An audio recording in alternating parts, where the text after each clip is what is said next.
All right, welcome everyone. Great to have all of you joining us today. We're going to hang out for just a minute here to make sure that everyone can join and get settled in. Today, we're going to be talking about all the things you need to know before you launch. So be sure to grab a drink and a snack so you don't miss a thing.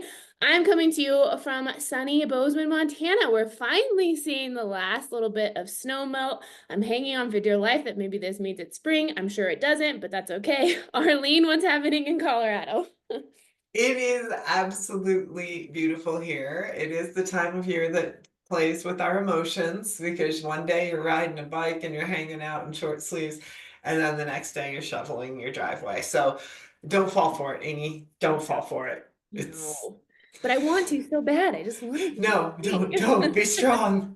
I know it's a fun, odd time of year. We're like, still got to keep the ski stuff out, but then yeah, we're like wearing short sleeves outside sometimes now. It's like, what is happening? Yeah, it's crazy, crazy pants here in the Mountain West. Yes, absolutely. Perfect. Well, we're just past the hour, so I'm gonna get us started. Hi, everyone. Thank you so much for joining us today. My name is Amy Arno, and I am the Director of Business Development at XYPN. Today, I am so excited to host this event, What to Know Before You Launch, the top questions financial advisors ask. And we are so lucky to have Arlene Moss, Executive Business Coach at XYPN, to walk us through that today. So for any questions that you have throughout the session, please use the Q&A module. You'll see that at the bottom of Zoom. That just helps us track questions a little bit easier than the chat. We're also going to, at the end of the webinar, give you an opportunity to fill out a survey.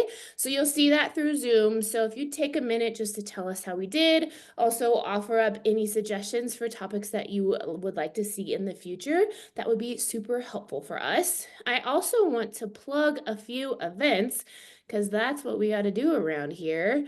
We have so many upcoming amazing virtual events. Give me 2 seconds here. I'm going to share my screen.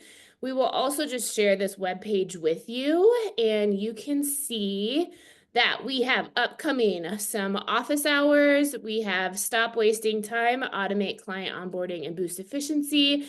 Strategies for college and education financial planning, which will get you a CFP credit. How to know if you're ready to launch, live streaming your way to 250,000 in revenue. I mean, it's just wild the amount of stuff that we have upcoming. So we'll drop the link in the chat to this webpage so you can be sure to get registered for anything that interests you.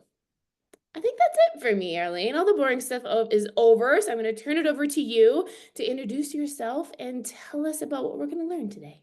Well, that was super speedy. For some reason, I envisioned you doing that for longer. Okay, well, welcome everybody. I'm so excited. I don't get to do these very often. So when Amy and her crew reach out, I usually try to jump on that because I just love working with folks when they're still trying to figure out, should you do this? When should you do it? How's it going to look? All those things.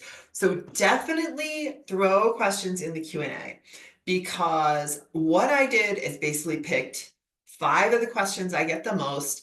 I'm going to blast through those because you know the questions that you really want to have answered today. And so I wanted to leave lots of time at the end.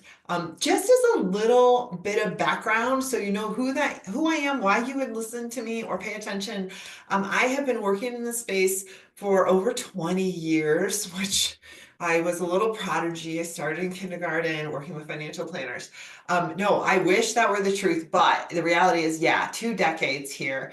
Most of that coaching, most of that in training departments and whatnot. So always exclusively in the fee only, fee for service space. So don't ask me about commissions. I don't know anything about them, but I do know boutique and solo firms. So let's get cracking. It wouldn't be an XYPN presentation if we didn't talk about niche. Do I really have to have a niche? Can't I just wait? It's that second sentence that always gets me. So, short answer, yeah, but sort of is really the bigger answer. If you wait, you are going to be a little speedier out of the gate because more people might come to you, you might have to be able to have more generic stuff. But the reality is the data show and support that having a niche from the get-go is going to be better in the long run. You're going to have higher paying clients because people are more discerning and they're willing to pay for that expertise. And they bring with them higher assets, higher income. So, regardless of how you're charging, that's going to be a good thing for you. It's just all good things when more discerning clients come your way. The growth is that hockey stick growth that you hear about in Kitsis and all through the industry. At first, if you look at the data, at first you're like, why am I busting my butt with a niche? Because, oh, these other people are doing fine. But then all of a sudden, there goes the hockey stick and off you go. Because you're going to be more referable, both to centers of influence, but also your clients, because they're going to understand you have this expertise. And so they're going to be talking to their friends that are like them about that expertise. And super fun part, especially in our corner of the world, is the other advisors who will refer to you. And you'll be able to refer to them because you'll say, oh, this isn't my ideal client. This isn't exactly who I want to work with. I'm going to send them to my colleague so-and-so down the street. And they're going to do the same thing for you. So it's just absolutely a wonderful way to go. The reason I said sort of is because when we talk niche over and over again, people think we mean you're slamming the door in somebody's face, and you're not. You're not doing that. If someone comes to you and they're fun and they're pleasant and you're interested in their planning work and they're willing to work with you in the way that you want to work, then that is delightful. And you get to say yes to whoever you want to. But you're outbound. The things you're putting out to the world, all of your branding and your messaging and everything about you, that's where that niche comes in hot and heavy. It's funny, we say, be the expert in the room, and then you'll also hear, but don't use jargon with your clients. Well, here's a fun fact. Please don't use financial jargon unless your specialty is financial folks, but do use their jargon. The place I notice this the most is like those who work with the military. If you're working the military and you don't use TDY and PCS and all the other 3-letter acronyms they have, and if you don't know what terminal lead is, well, you've got a problem. You're posing. So go ahead and use the jargon, the language of your client base, but don't use financial jargon. But all of this to say, you get to put out this deeper content, this more intensive, expertise-filled content, as opposed to just skimming the surface, going, look, I wrote a blog about a Roth conversion, just like the other 85 million blogs that you could find on the internet. So inbound, that's just take who you feel good about taking, get some revenue in the door, do good work. Do not do backflips to please them and create a new service model for every single person that comes through the door, but you're absolutely not slamming the door in front of everybody's face. But outgoing, that's where that niche is critical. Next question. Actually, I should open the Q&A. If you think of questions as we go along, throw them in there. If they are pertinent to the question I'm on, then that's fantastic. I'll stop. If they're not, that's okay too.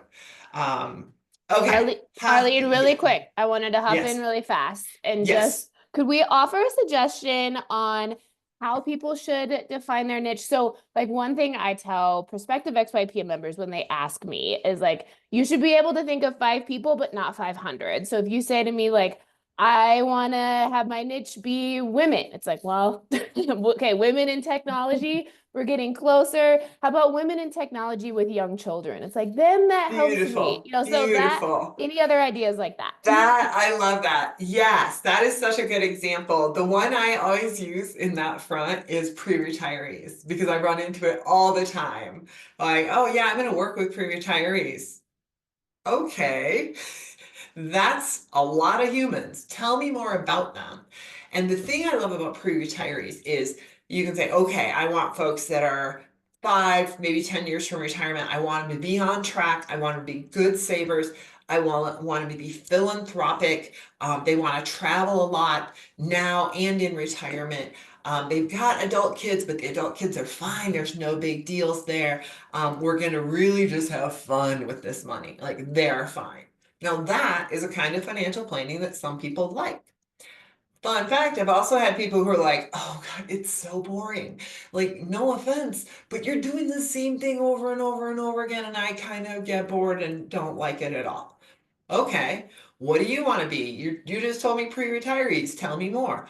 Oh, maybe they like pre-retirees who could save but aren't saving.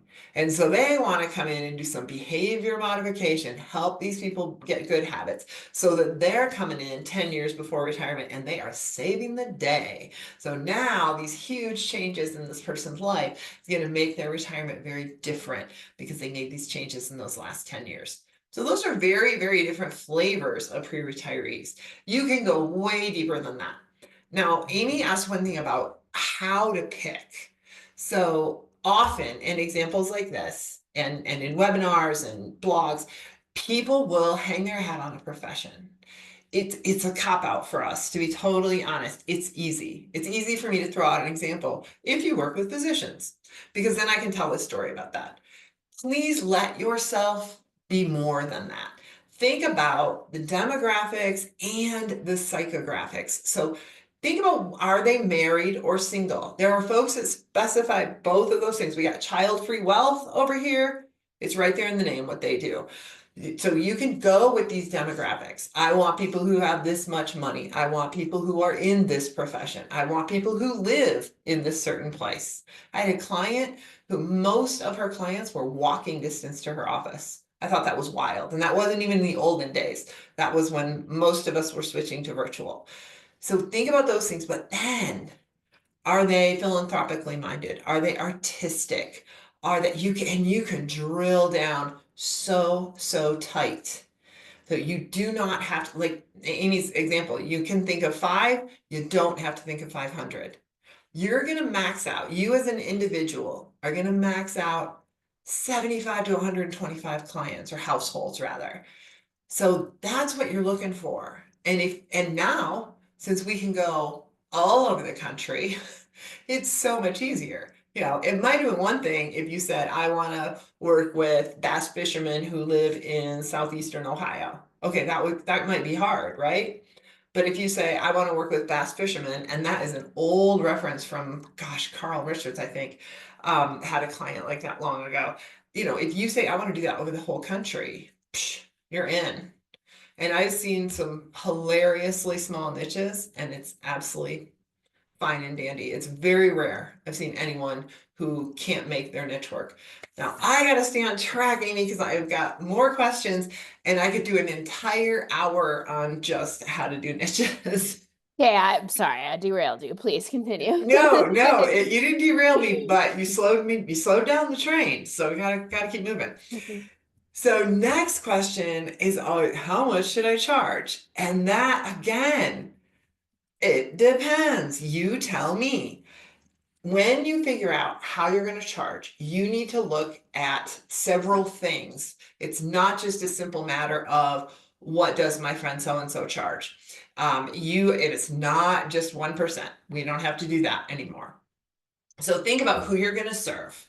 Who is that target market? Who is that ideal client? What are you doing for them? Because some of us are doing comprehensive planning, but it's a low touch situation, or you're meeting once a year, you're doing some things, keeping things in line, keeping the wheels on, but it's not super intensive. Then I've got other folks that are maybe working with folks that almost need a flavor of coaching, and that's much more intensive. You think about where you want to be, how much time you're going to spend. And of course, what state you live in, because all of that is going to impact how much you should charge. There are some guardrails around how much you're allowed to charge. Frankly, I find them to be pretty high. So I don't think you need to worry about that from a legal standpoint, unless you're in Utah, but that's another topic for another day. But you want to think about how much can they afford? So pay attention to how much they're earning or how much they have, and how much work you're doing, who they are, what they're going to be comfortable with. And here's the part where people get stuck. Charge what you are worth. So just when I told you 2 seconds ago, you don't have to compare yourself. Well, kind of you do, because we don't want you to be the Walmart of financial planners. There are Walmarts and there's a market for Walmarts, but we don't want you to be that, okay? We're hoping you're going to be a little elevated up in the game, and doing some solid, better work with more expertise. Be careful as you are pondering this and you are talking to people. And I have yet to find a financial thread that doesn't have somebody ready to talk about how much should I charge, what's appropriate, and then if they've got a chance to dump on somebody else's pricing structure, and that seems to happen a lot, you just need to take a cleansing breath, step away from social media, and make sure any comparisons and research you do are apples to apples. And that comes down to how many hours a year are you working for this person? What's the expertise you need, the complexity of the work? And what are the touch points? How is this concierge practically knocking on the door of family office? Or is this just a real light touch, doing pretty well, and I'm just there to do a little bit of work? We need to phase all that in and figure out where you stand. Oh my gosh, I'd love it. Oh, Meredith, I'd love to see a webinar on niching within a niche. How fun would that be? I could talk niche all day, so I'm gonna ignore you, but we're gonna say duly noted on niche within a niche webinar. Next big question I get, do I have to manage assets? Nope, you sure don't. All done. Go back to the last slide. Who are you serving? What are you doing for them? Do they want you to manage assets? There are plenty of folks who don't want you managing their assets. And that's where advice only comes in. That's where I'm advising you on your assets and I'm looking at everything in your world, but I'm not moving the levers. Another thing to think about here, if someone asks this question, the only people who ask this question, do I have to manage assets, are the people who don't want to. So they're either don't want to because it's a whole lot of work, they don't want to because they believe solidly in advice only, or they don't want to because they're intimidated, lots of different reasons. You can outsource this. If you want your clients to have it, but you don't want to be the one to do it, off you go to a TAMP. You can use XYPN Invest.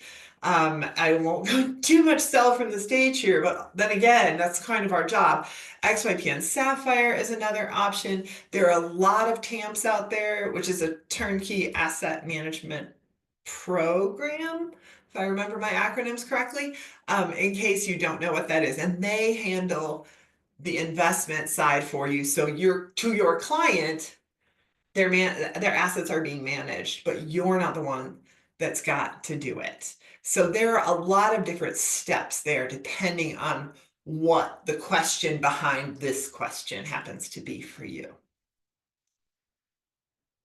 Any questions on that platform? Thank you, Amy. I'm never sure what the P is. I always forget. Okay, I am gonna move along. And the next one I've got is how do I stay on track? This is another one where I could do an entire webinar on that. Actually, every single one of these questions is a webinar unto itself. So I am blasting through them because I want you to all be able to come in and ask your own questions as you look at your real specific life. So how do I stay on track? Simple answer here is not really simple. It's going to just take you time to figure out how you best stay on track. We all have different brains and we all work in the world differently. So I say this not to frustrate you, but really to just honor however your brain works, you get to work to create the systems around that. Some tools that exist out there, time blocking is an absolute number one item you're going to see people mention. And I encourage you to look into that. I talk about it as setting appointments with yourself, setting chunks of time that make sense for you and your energy level and the length of time you can work on a particular task and just how your whole life works.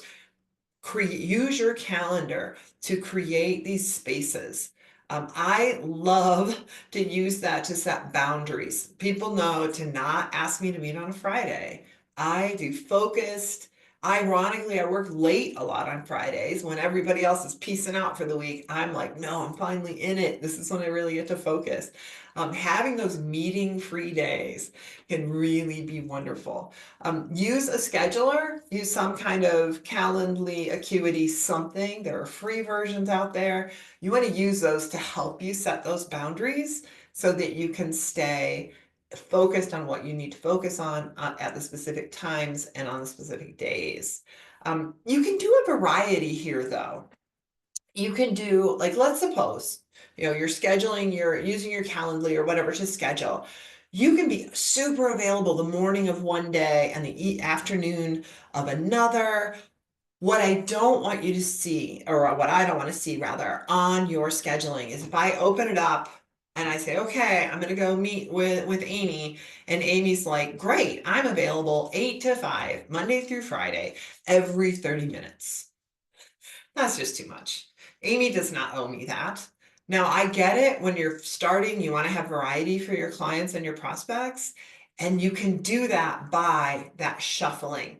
I'm available all day on Tuesdays. Everybody can just blow up my calendar on Tuesdays, but I only have a few hours on Wednesdays, and then I have a few hours on Thursday that are different than those. And you're just creating these segments. That way, the rest of the time, you get to focus as you need to.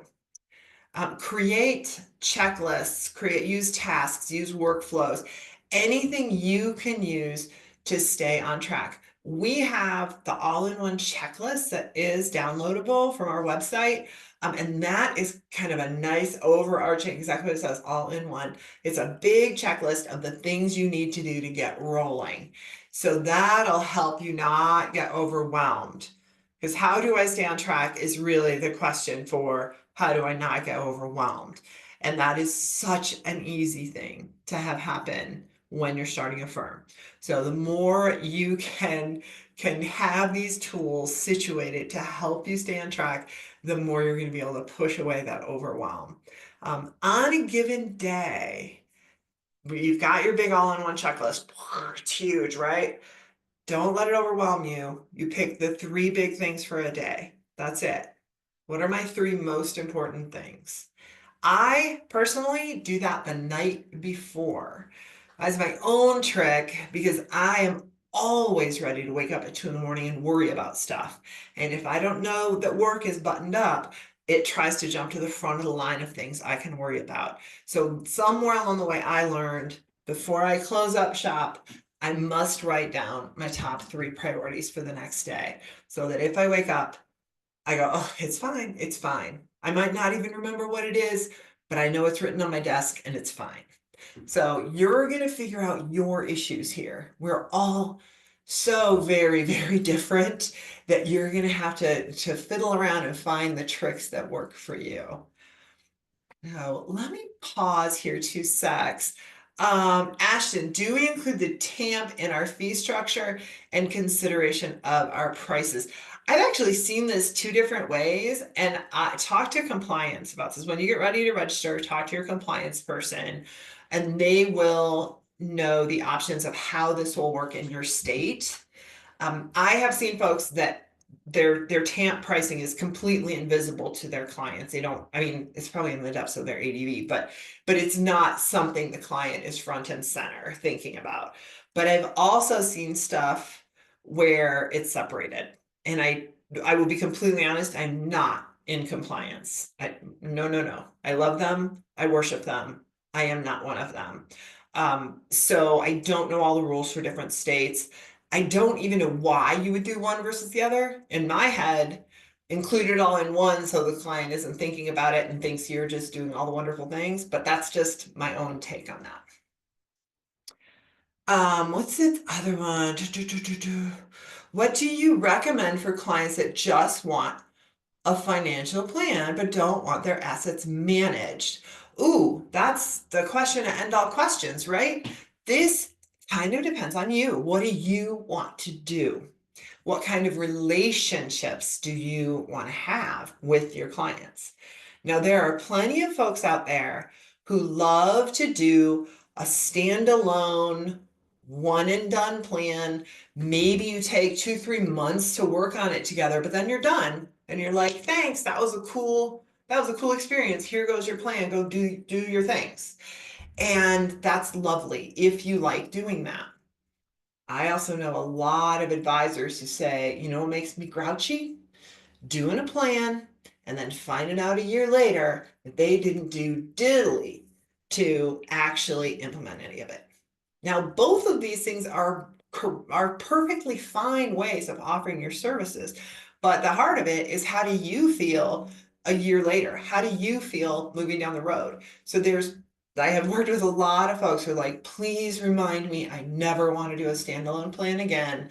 It always sounds good because somebody's got money in their hand and they're ready to spend it, and then I regret it. Please, please help me never do this again. So it's your deal.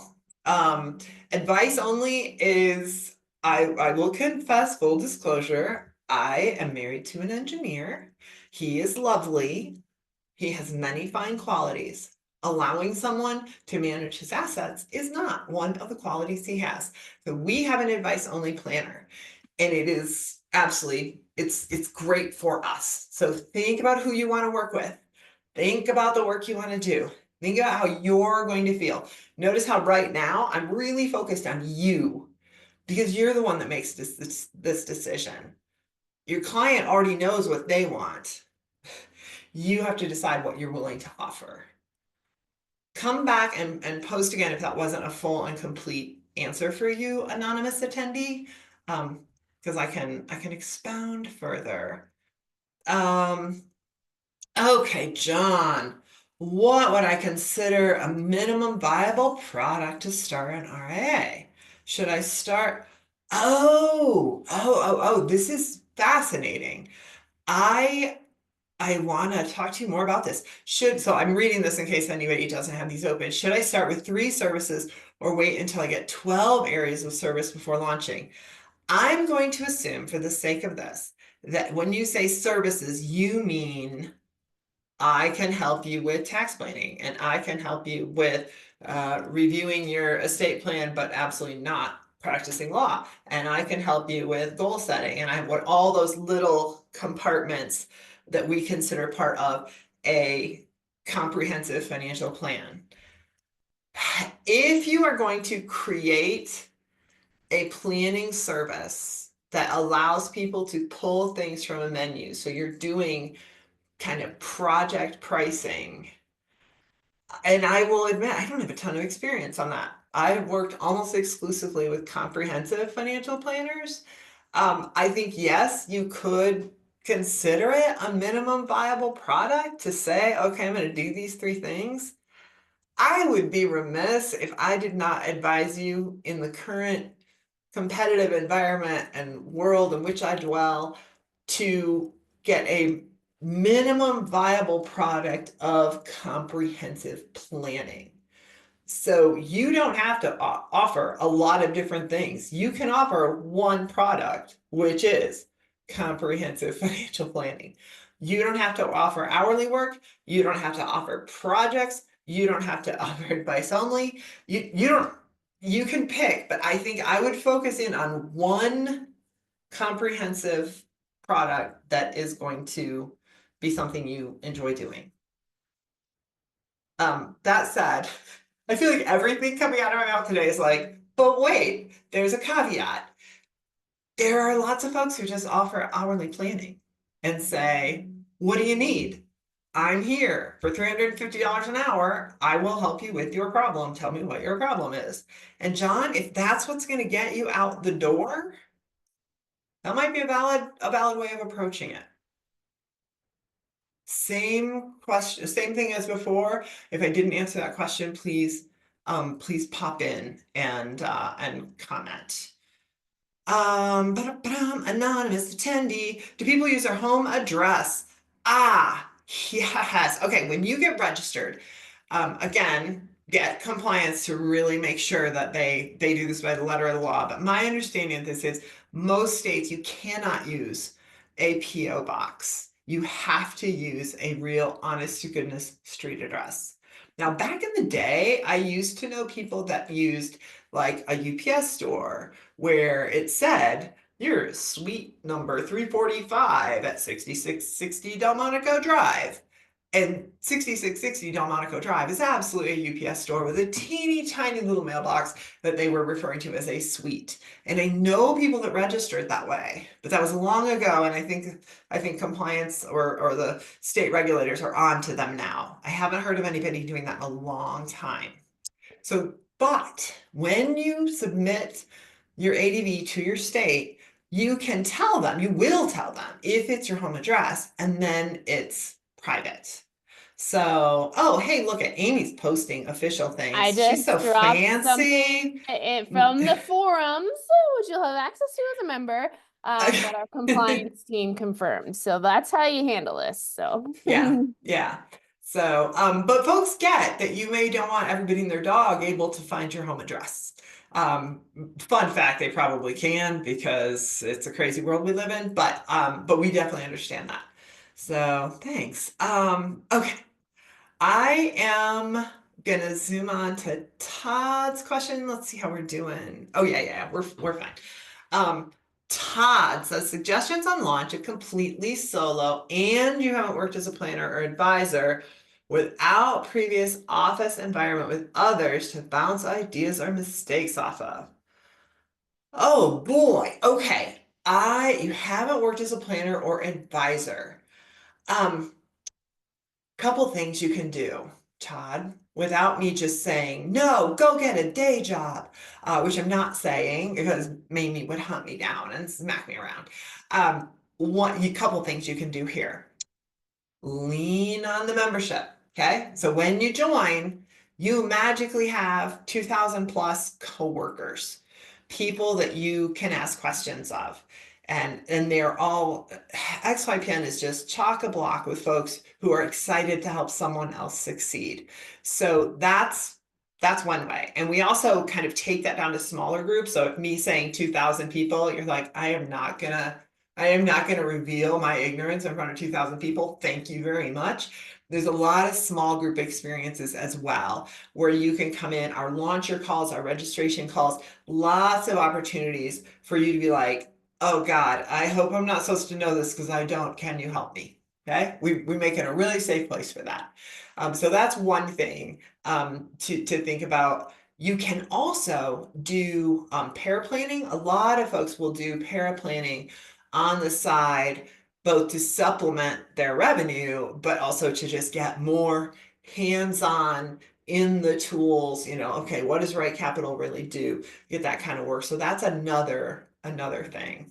I've also had folks who work part-time. They work part-time for a planner, maybe not even as a paraplanner in some other form, with the understanding like, hey, I'm launching my own firm. I'm doing this because I want to learn. What else? FEA residency, I would absolutely recommend. It is a delight. Very intensive week, well worth the money and the time. Also I don't know if it's still called the externship. Hannah Moore's program for training. Amy, do you have info on yeah, that? You're yep. nodding. Yes. Yeah, still Okay. in they are gonna host or do a webinar in a few weeks on April 1st. So I'm sure she'll mention it then too. But yeah, still the externship. A few weeks, April 1st. Thanks for the reminder. I have a birthday present to buy. Okay. That is sneaking up on me. Okay, anywho. So let's keep going here. I'm kind of watching the clock and actually I don't care that deeply about my questions if you have questions. Okay, Christian, you have a unique situation question. Okay, if my planning practice has a niche and my managed asset practice has a separate niche. Do you think it's better to focus in on one and focus both practices around that single niche? Or is it okay to keep two separate niches in their own category? Oh, thank God you have an example. Okay, good. You focus on new younger families with high debt, low financial literacy, but my managed asset is pre-retirees, preparing for retirement, managing their assets, da, da, da, da. Oh, my friend, you are what we call a barbell, and you are fine. You get to do both. You are going to perhaps want to have separate websites. I don't know that you have to have a separate business by any stretch, but you want either a single website to have a very clear pick your journey, or you can do two different like landing pages that feed into parts of the website. Bottom line is you're going to have two different marketing campaigns. You're effectively going to kind of have two practices, but they're going to be under the same roof. A lot of folks love doing this, especially at XYPN, because between you and me and everyone else on this call, it's the folks like me that pay the bills, right? I come waltzing in the door with my pre-retiree money and I pay my assets under management, except yeah, I already confessed that I don't because of my husband, but that's another story.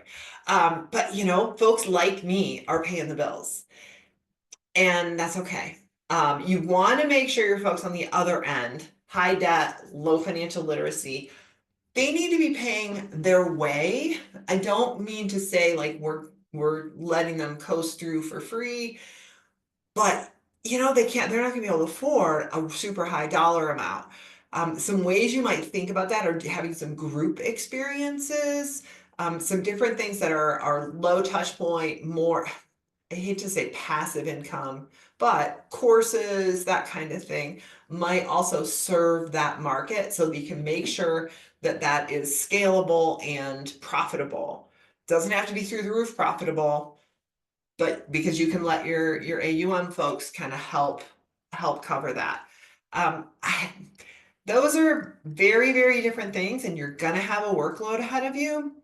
But I'm not going to say, no, you have to cut someone off, because let's be real. If it came down to it, the ones you might cut off are the ones that need you so, so very much. And I don't want to be the one to tell you to do that.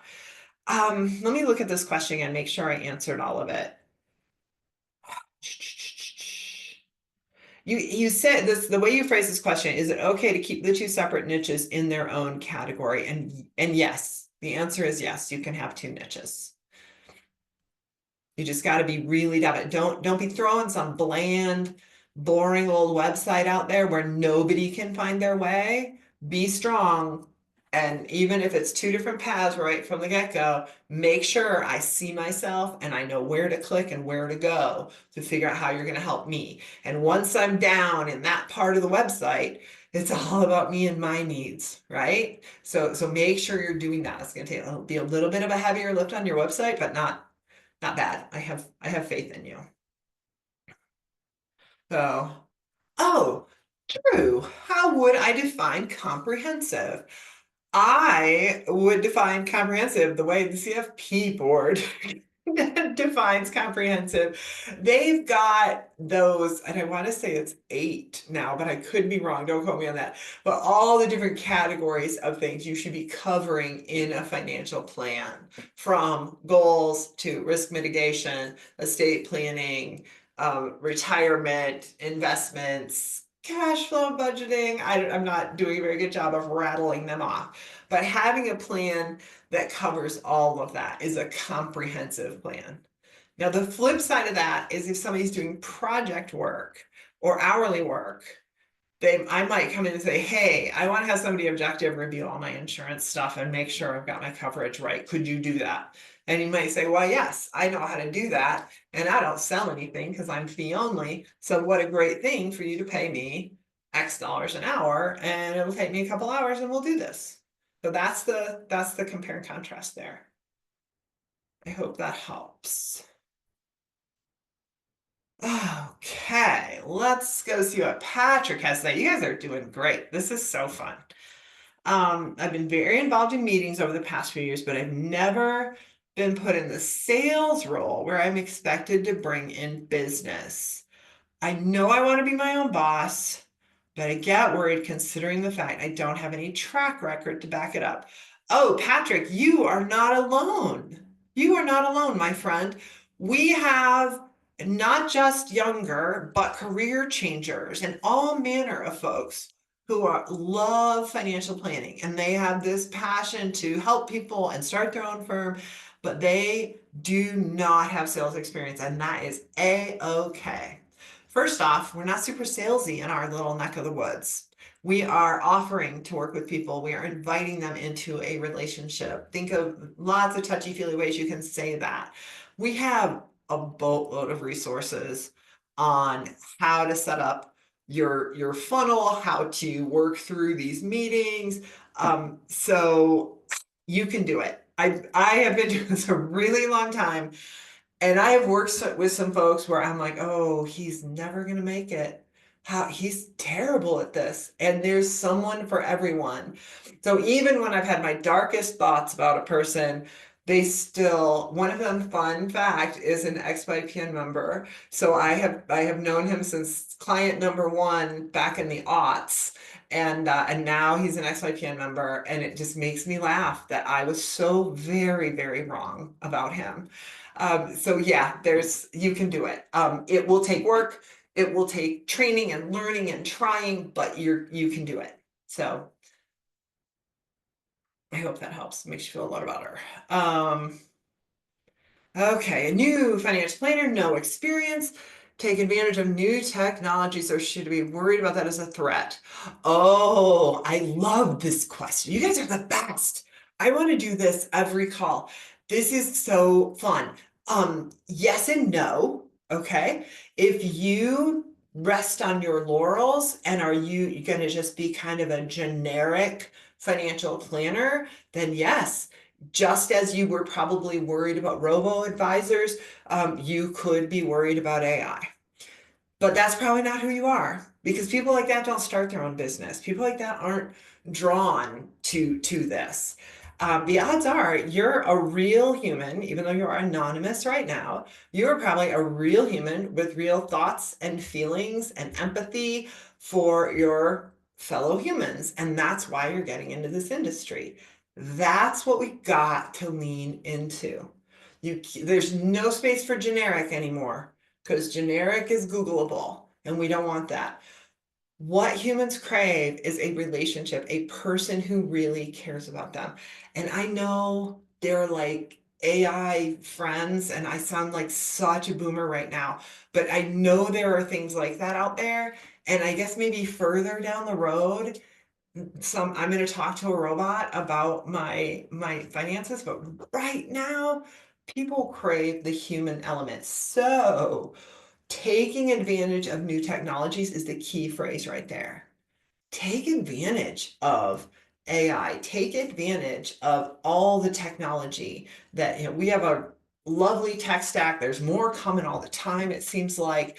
AI note takers are huge. There's so many things that can take stuff off your plate, so that all you have to do is be the human.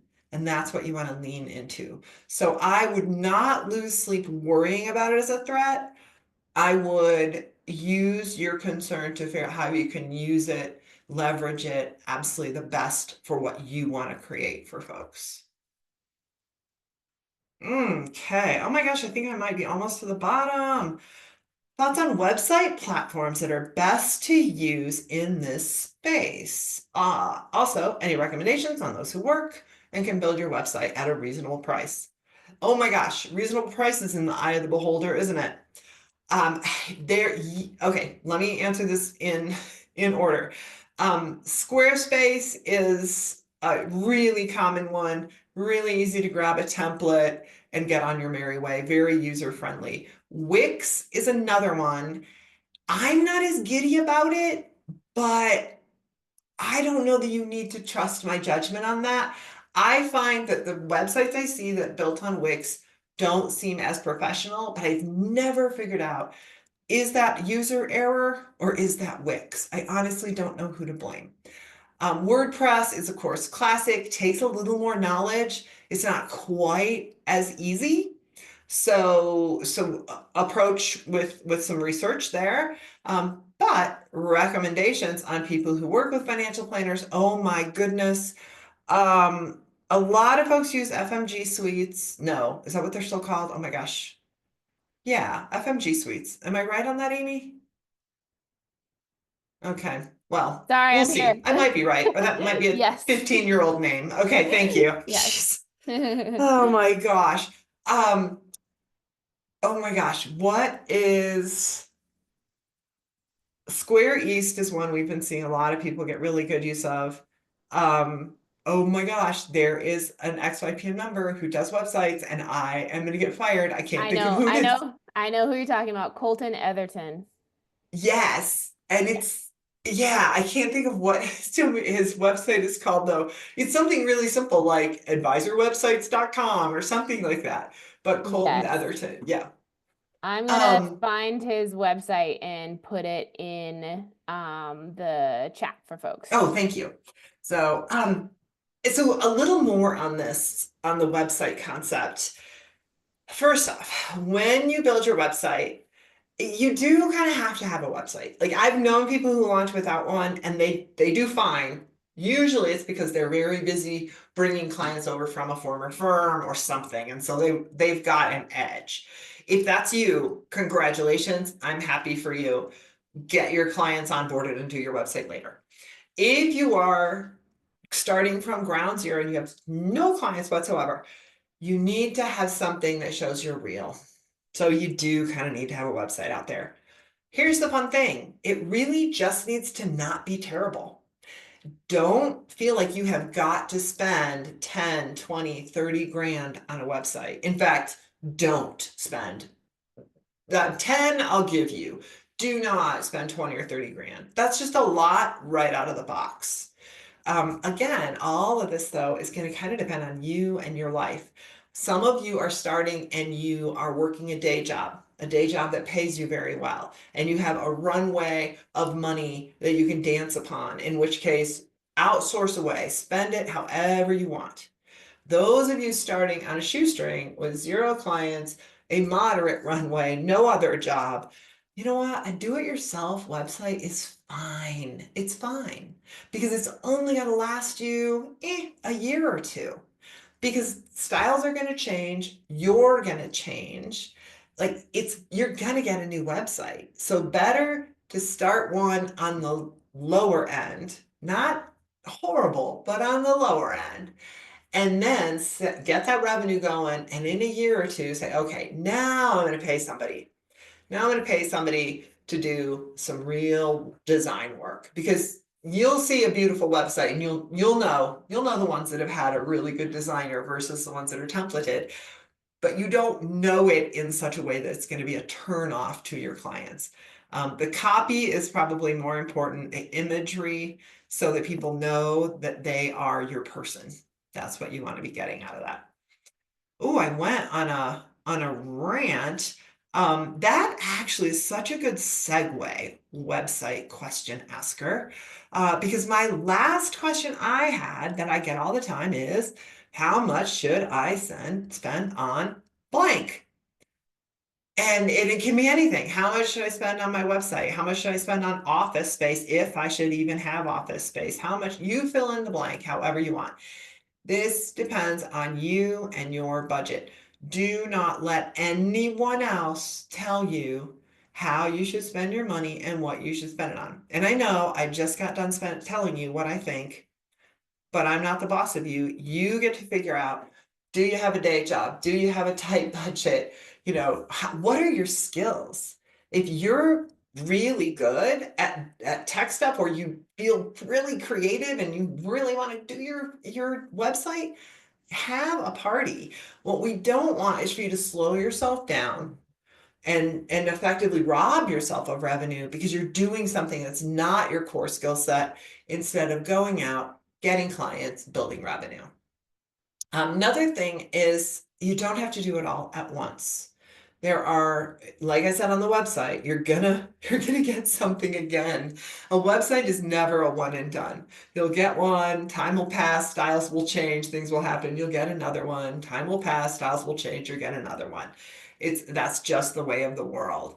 But you can think about things you want to get down the road or you want to upgrade. So go ahead and keep it between you and your budget and your life. Oh, okay, more questions coming in. Have I had positive feedback from the AI note takers? I sure have, anonymous attendee.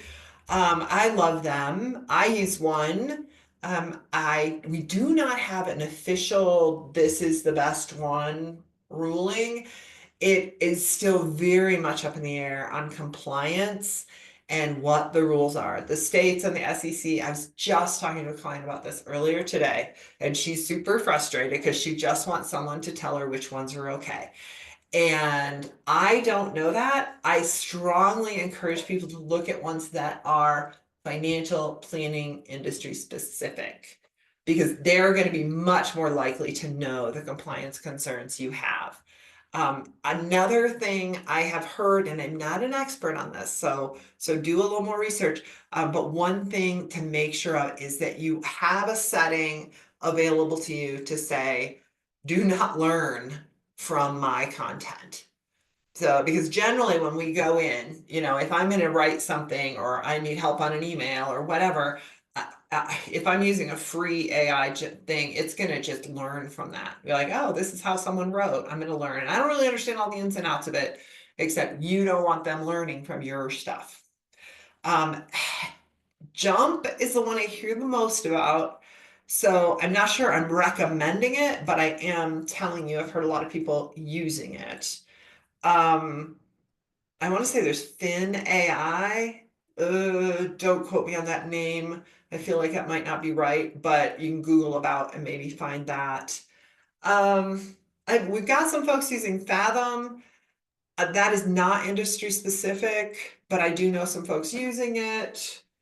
What else, Amy? I'm sure I'm missing some. There's so many. I was gonna drop the blog that we did comparing the ones that are like specifically marketed as for advisors. So Thank that you. should help.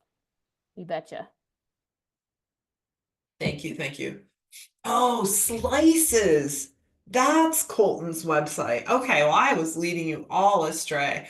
Thank you, Kim. I appreciate that. I appreciate that. Okie dokie. And that was all of my questions. So now you get to just ask whatever you want. Um, okay, Christian, what's the number one question or issue I wish was asked about or researched more often by new advisors? I feel like I'm gonna get fired if I don't say niche, but since I already harped on niche earlier, this is an opportunity to say something else. Having a good financial runway. Nothing breaks my heart more than for someone to leave XYPN membership or get a job or whatever it is they do because they didn't get enough clients and they didn't have the runway. We have seen folks, they are on the cusp, like they're signing clients, but they haven't hit the hockey stick and they're just like, I can't do it anymore. I love it and I'm so happy with what I'm doing, but I gotta get money. And that is a heartbreaker. So that's gonna be my answer for yours. Yeah, I So, want to add to that, Arlene, that mm, don't you think so? I think financial advisors, from talking to thousands of prospective XYPM members, I think they all have a great beat on their business projections, even if it's not necessarily revenue, like they have those expenses nailed down. It's the personal side, like not being able to evaluate exactly, well, not even exactly, but realistically what your personal expenses are and how much that's going to like eat into your runway. I think that's where we misstep a lot. that is excellent information. Because I it's think I rough not take, making a salary, for can be a couple, 3 years sometimes. And like, yeah. that's a lot of money that you got to spend. Yeah, yeah. Yeah, what I tend to tell folks is, the first year you feel like you're just digging a hole to throw money into. And then the next year you're like kind of filling it in, and maybe you're gonna fly a line, but you're not really, not quite. And then finally in year three, it starts to come in. But I've heard Kitz's quote a number of times that it's 5 years to really, really get back where you were. So, yeah, and that can be a big number for some folks, especially if you're the primary or sole breadwinner. Yowza, that is With some money. who also does Uh, the insurance sometimes. don't get me started on that. We won't. We both have thoughts. Yes, we do have thoughts. Okay, so Christian, I think we might have answered your next question too. Single largest hurdle. Um, I mean, okay, I'm gonna imagine that you meant something different on this one, Christian, just because I want to answer a different question.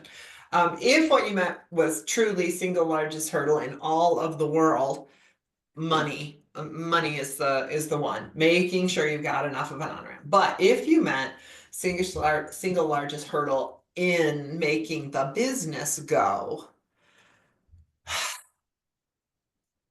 it's marketing. It is marketing. That because so seldom does anyone who loves marketing say, you know what I think I'm going to do? I'm going to start a financial planning business. I always tell our members, I get it. You hate marketing. If you love marketing, you would be a marketing consultant. You would be doing marketing, and you're not. So that's it. I see that time and time again. And my one tip for handling or dealing with that is I have two. One is mean, and it is suck it up and do it. And the other is nicer, and it is track your activity. Because what I have found over and over again is it feels bigger than it is. You know, when you have to do something and you don't like it, like a homework assignment, writing your essay about summer vacation when you were in sixth grade. Like, oh, it's huge, it's horrible, it takes forever. People do the same thing with marketing. Oh my gosh, I've been doing so much marketing. Really? What have you done? Well, I went to a networking event, and then I had coffee with a friend, and I worked on a blog. And I'm like, okay, you didn't enjoy all those things, so they seemed really big, but they were only three relatively puny things. Gotta track it and force yourself. So yeah, suck it up and do it and gut it out, because eventually you're not gonna have to do it as much. And if you can just remind yourself that this isn't forever, this is not my life. I'm gonna fill my firm with clients that love me, and I'm going to create a referral culture where people send people to me, and I'm not going to have to do this anymore. But for a while, you got to suck it up and do it. So, Christian, I appreciate your questions that you're letting me reframe so that I can talk about what I want to talk about. It's really helpful. So keep coming in. If I'm not doing that correctly, I want you to keep coming in. Oh my gosh, Zox. Yes, I should have thought of that on my own. I've heard great things about Zox as well. Um, what percent of XYPN members don't make it to the hockey stick? Happily fewer than the olden days. When we first started, it was a pretty hefty percentage. Our churn was much higher back in the day. I'm not sure if I've got real data. Do you know this? I feel like this is a your question, Amy. Yeah, I It's mean, our retention is great. It's like 93%, but there's a number of reasons why folks leave, and it's not always that they close. So that's a little tougher for us to answer from just like a straight data percentage. But I would say of the like 40 some odd members that join a month, we probably have 5 advisors leaving, maybe fewer that close their firm because they couldn't. And that could be for a multitude of reasons too, though. So that's kind of a tougher yeah. one for us to answer. If you Oh, want, it is. we do have a benchmarking survey that talks through some of these fun nitty-gritty ones. So we can put a link in the chat. If you want to schedule a call with an XYPN teammate, we can talk about all things launching and also share that benchmarking survey, which is like truly candy for financial advisors because they just love that data. Oh my goodness. Yeah, that is a tough one to answer. It's yeah, because there's so many reasons. Um, and I used to play a little game. I don't do it anymore because we're just too big. But when we had fewer, my goal, my own stupid, selfish personal goal was I never want to know the name of a person who leaves. I never want to be taken by surprise. Hang on, I'm gonna sneeze. Ah, sorry, I was really hoping that would make it past, and it didn't. I know, we're Um, almost there. I know, hang in there. No, my goal was, and this sounds very selfish, like I don't want any of my friends to fail, and that's not what it meant at all.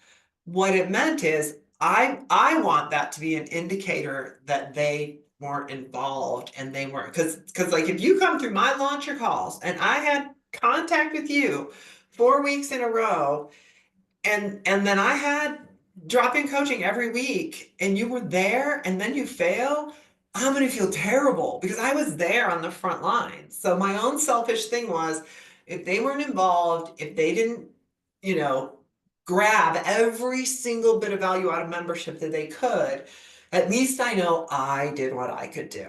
So I know that's very selfish, but that was my own little ridiculous non-data, non-scientific way of being like, are we doing all right? I leave it to the powers that be to dig into that data more professionally than I Exactly. do. Yes, Oh my gosh. Okay, I gotta answer this last one. totally. Okay. How do you get confidence to leave a solid salary RIA job and start your own practice? You get a huge pile of money to lean against so that you know you're going to be okay. And you talk to yourself about realistic timelines. Like, okay, Arlene said it would be like 3 years, here I go. I can do it. I've got the money. I've figured out my personal budget. I figured out my business budget. And yeah, it's going to kind of suck. It's not easy, but it's going to be worth it in the end. And I don't have anything better than that. No. Yeah. Hannah Moore from Amplify is going to talk about that on April 1st. So she's going to help Ooh, you cool, cool, cool. assess if you're ready to go out on your own and talk about kind of the tenure, the experience, the designations, like anything that she thinks is helpful in building that confidence. Okay. I think we Okay. should try to do this last one and then we'll be done. Right, last one. Don't anybody else post any. No, we Okay, can't. if you're starting a firm from zero, what's a realistic timeline to be live? Should I plan on 6 months or longer? Oh my gosh. The reason I can answer this one is because I don't know. It depends on your state. I think it would be worth talking to the sales team and saying, hey, I live in blank. And then they can go talk to the compliance team and get a real answer for you. If Yeah. you're in Nevada, Katie bar the door, it's going to be forever. I If think you're just in move if you're in Ohio, Nevada.